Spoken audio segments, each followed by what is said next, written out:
We'll start off today here with the 1-inch brush, a little bit of our yellow ochre, Hansa yellow and white. Now I've already put clear gel and white over the sky, and I've placed a little bit of tape here at the horizon line. That just makes it easier to do the seascape. You kind of know how that goes. And now I'm going to start out with yellow. It's a pretty good place to start if you're going to do a sunset. We need to thank our Patreon members.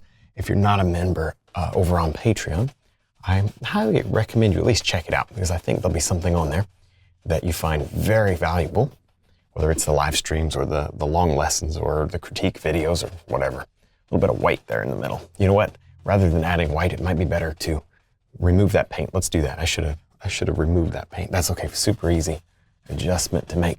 As I work from my yellow outward, I'm going to begin to hit into a lot of these yellow ochre tones, and a lot of the sky, honestly, is yellow ochre.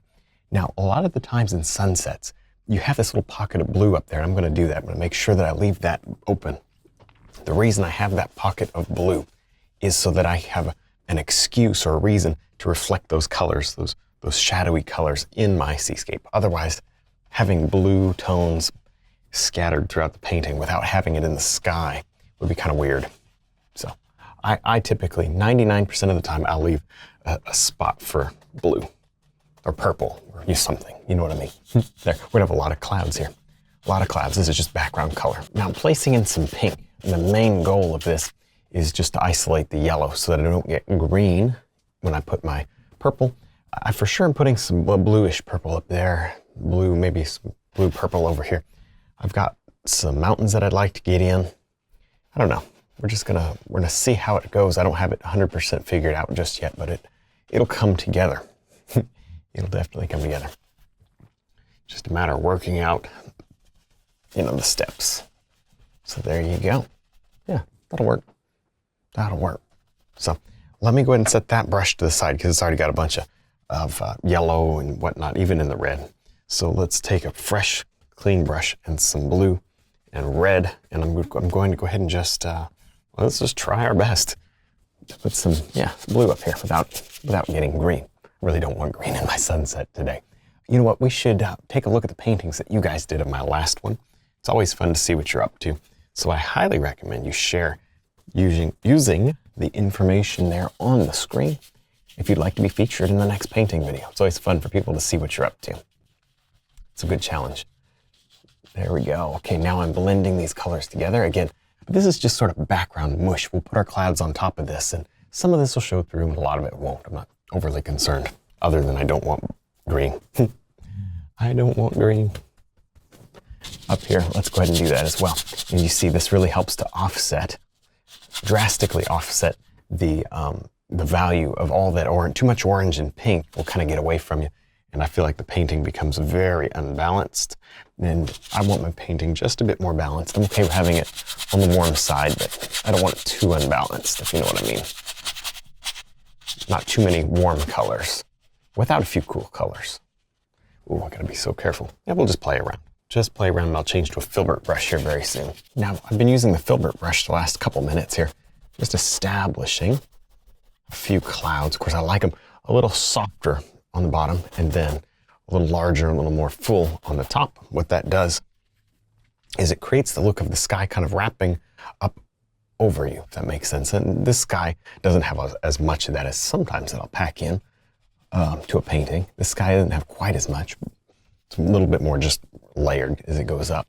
It doesn't have the wrap-around look, but you could easily make it that way if you want it to look that way by kind of starting real tiny at the bottom, and then they gradually get bigger as they go up the top, if you want that look. Sometimes that look is what I'm going for, and sometimes it isn't. I need to get some more white. And yeah, I'm going to, of course, come through and highlight. The sky is a big deal. We have very little water in this painting compared to the sky. And so I would call the sky a bigger deal than the water. So we might just spend an extra minute on the sky. This looks like, oh man, I'm almost done, but not really. Not really almost done with this sky at all. At least I think, other than it being a little rough, it looks like I've got it pretty well in. But I'm going to continue to add layer upon layer.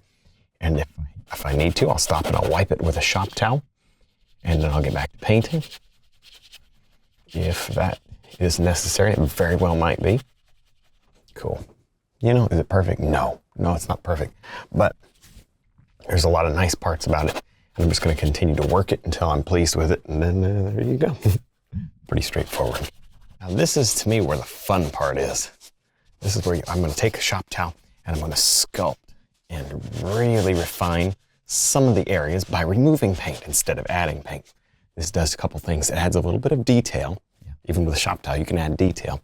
And it also removes paint and it kind of clears this area up for highlight. If I want to, which I do, add some highlight. So if you're not using shop towels, where have you been? Well, you must be new here. Yeah. Anyway, if you're not using shop towels, you need to go right now to the store and buy some shop towels. If you don't have access to these, if in your country you can't find them or whatever, a cotton rag will do the job. Just don't use a paper towel. You'll be picking fibers of lint out of your painting, probably forever. Probably never get them out. It'll be a big mess. So don't do that. Unless you want a big mess, which I know you don't. All right, up here. That's enough. Let's just keep on going. Little by little, kind of working this together. Now be aware you can still create a muddy color if you're not careful. You may need to change your shop towel out. I'm going to take some yellow and white, and now this is where we get to have some fun here.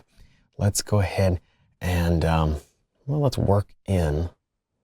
Where do we even want to start? I'm like, got to be kind of halfway careful. Let's start over here.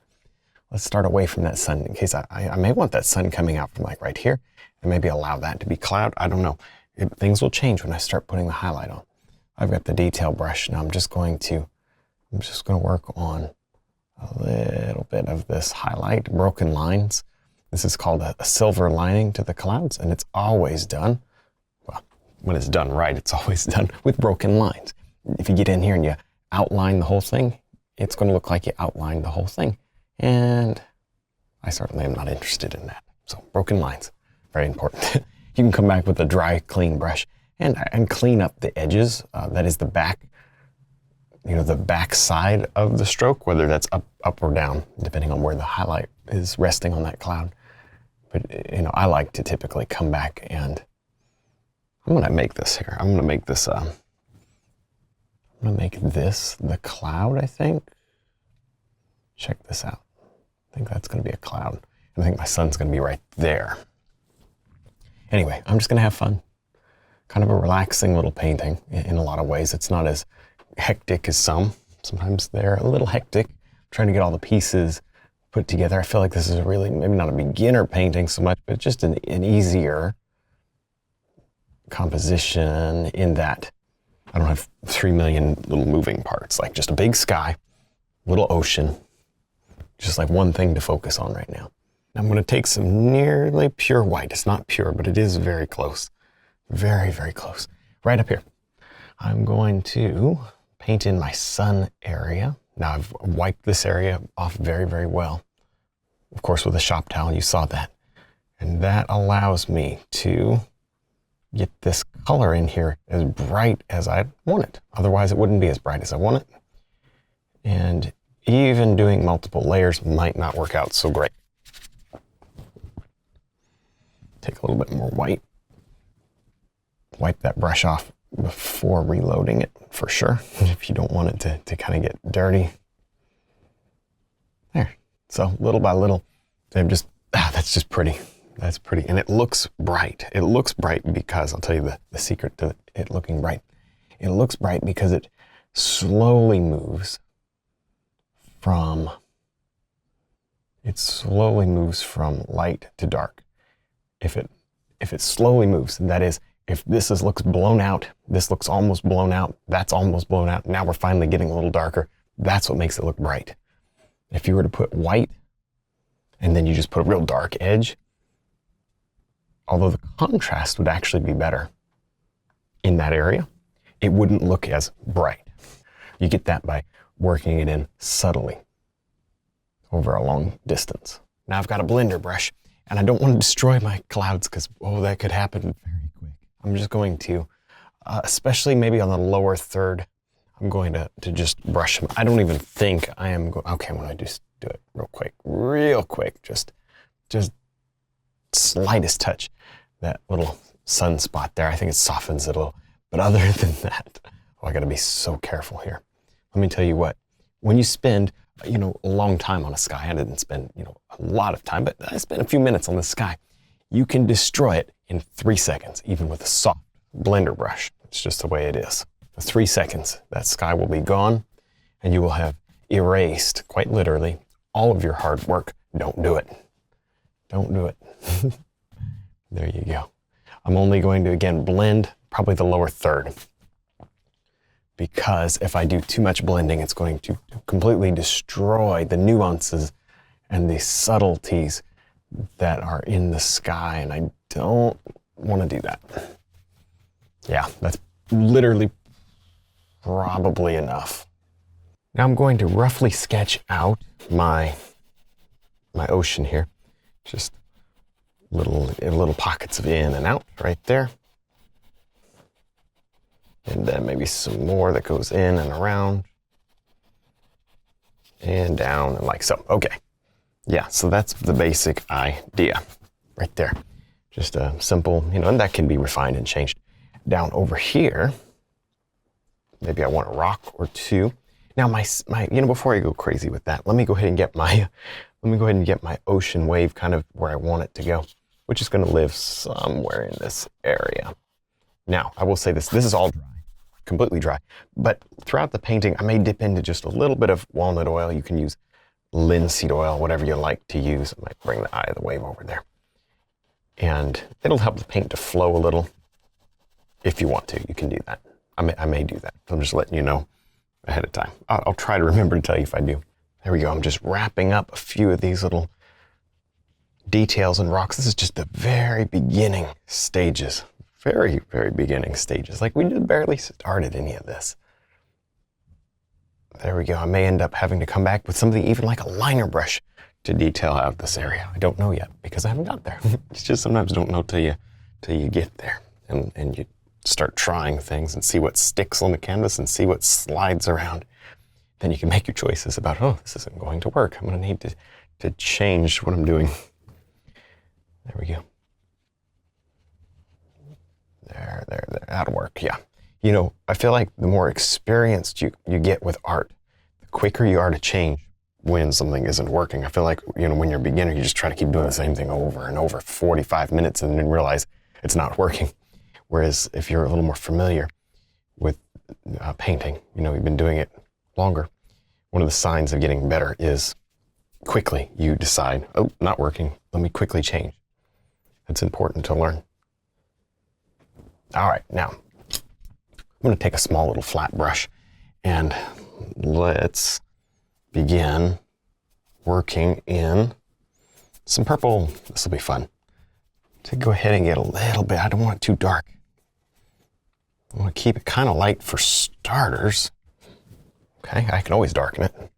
This is dry here, very, very, well, I don't mean dry. What I mean is like there's nothing on the canvas. I wiped it all off. So what little is there should be fine. A little lighter. See, I put white in it and it looks right on my palette and it looks wrong on the canvas. So I'm going to change it. There it is. I found it. See the difference? Too dark, too blue, then just about right. So we'll just keep playing around with this color. This is just my first shadow tone. It does need to have plenty of red so I don't get too much green. A little bit of green is perfectly welcome here. This is the ocean, and we are going to have some green, a little bit of green here in the foam, not much. And I'll go right around these rocks and just really bury them into the seascape. And I can bring them back out again if I need to. And it depends just on how things go. I don't have all of this planned out perfectly. Sometimes I have it more planned and sometimes it's less planned. And today is a little less planned, I would say. There. And leave plenty of room for yellow highlights and areas and whatnot. Now, I'm just going to work. I'm going to put a little bit of walnut oil. I like walnut oil better than linseed oil. That's just me. And there you go. I'm going to just run this around like so. Yeah, and again, there's no medium or anything, so I'm just going to apply that walnut oil just so that I can blend my colors without it taking 3 years and probably wasting a whole brush, ruining a brush, grinding this in. That's just kind of how I'm choosing to do it today. I need to keep this very much red though. If I get this too blue, I can put the blues in later, but if I get it too blue now, I won't be able to highlight with my orange tones. Actually, it'll just become a muddy mess of green. But if I put pink and red, that's fine. I can go back and I can go back when I'm done and paint my blue tones in, and it shouldn't be a problem. I'm gonna take some yellow and maybe just a little touch of red, not too much. Don't want much red, yellow and red. And let's begin painting in the eye of the wave. There you go, cool. I'm gonna dip into just the tiniest little touch of walnut oil. That will help this paint to flow. And I just get a little bit of a better blend. I'm gonna go right over that. It's very little. Okay, and less as I go over there. Nice. See, I want that to blend with whatever I do on top. Let's go ahead and get a little bit more, a little bit even more orangey, take a little bit more of the red. And I do want some of that here. This will not be my final color. I'm not gonna have a bright orange wave, but just a little bit of that orange is gonna peek its way through. Most of that will not. Most of that will be blended with other tones, which I'll place in later, It's not critical. Now, going in here, I want to see some sort of shading, some sort of shadow before I do that though. Before I forget, let me go ahead and get some yellow.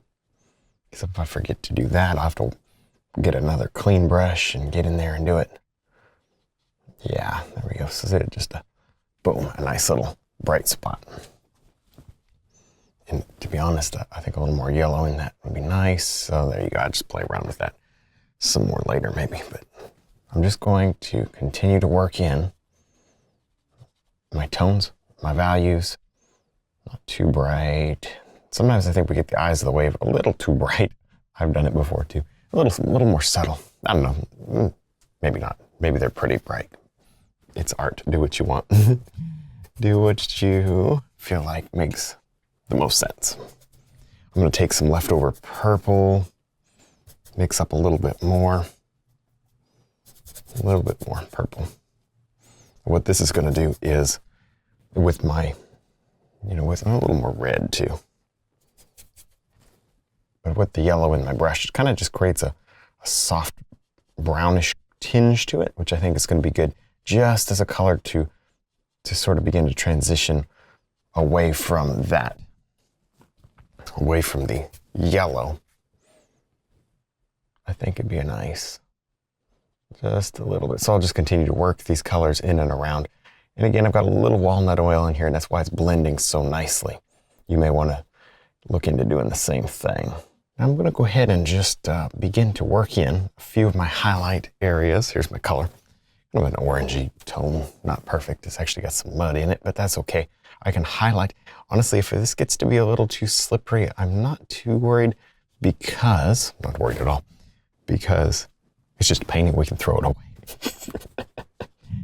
In reality, yeah.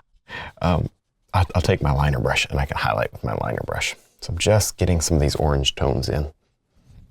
Just getting some of the orange tones in. Now I'm gonna work in, you can see I'm just using kind of a dark purple with some black in it even. I'm working in some of the colors and shadows to my waves here. That's what's going to create contrast and help the waves to sort of lift up off the canvas, which is honestly my favorite part of a seascape, is the little dark part under the wave. I think that's the coolest, most interesting part of the painting of any seascape, is these little dark areas under the waves. So there you go. We'll just get them painted in. Sculpt even another like faint little rock coming out from there maybe. I'm just gonna play around now with my darker tones. And there's a little black in here, and the black is nice. It kind of touches the yellow. Go get a little green, which is appropriate for this part of the seascape. Yeah, just playing around. It was so funny. We worked so hard to avoid green in the sky and in the seascape. Like I like it when it mixes and I get a little green. Isn't it funny? There we go. So a lot of this area here actually needs to be painted in using dark. And the reason is for the contrast. Not all of it, obviously. And I'm actually using quite a bit of oil. Not liner brush thin, of course, but it's pretty creamy because I'm able to get more of a sharper and decisive stroke that way because it is kind of creamy. And it just helps me get that look, kind of that look that I'm after. Now I've got my liner brush, I've got the paint thinned down, and I'm going to begin to put in my final details. I'm going to pretty much have to rely on the liner brush here because of the way that the paint is pretty slippery. I'm going to use the liner brush to get most of my detail in and, you know, just finish it up. And I'll probably jump back in over here and kind of do this area separately. This area is not as problematic, you know. It should all be fine at this point, though. Should be okay. We'll work here for a few minutes, get these details in. Now I'm going to begin to brighten this area, these rocks and whatnot over here, as well as, there's one more thing I got to do, is I've got to brighten this. See how bright that is? Look how dark that is. That's just not going to work. This secondary little wave and splash must be, in my opinion, for my painting, it must be brighter to match. Okay, so let's get that done. That helps to me. It doesn't have to be brighter all over, but just a little spotlight. I do like a spotlight effect in my painting. By the way, I've done a tremendous amount of liner brush, as you can see. And I will be, just so you know, laying this painting flat the moment I finish this video. And I'm going to let it dry flat because that's probably going to drip over time if I don't, you know, come back in half an hour, and I guarantee you that's going to begin to run.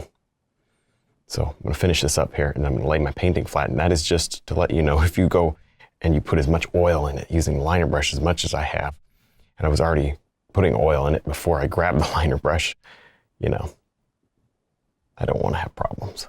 All right, well, that about wraps up our painting for today. Hopefully you enjoyed it. Don't forget to check out our Patreon, our website, DVDs, and brush line. Thanks for watching.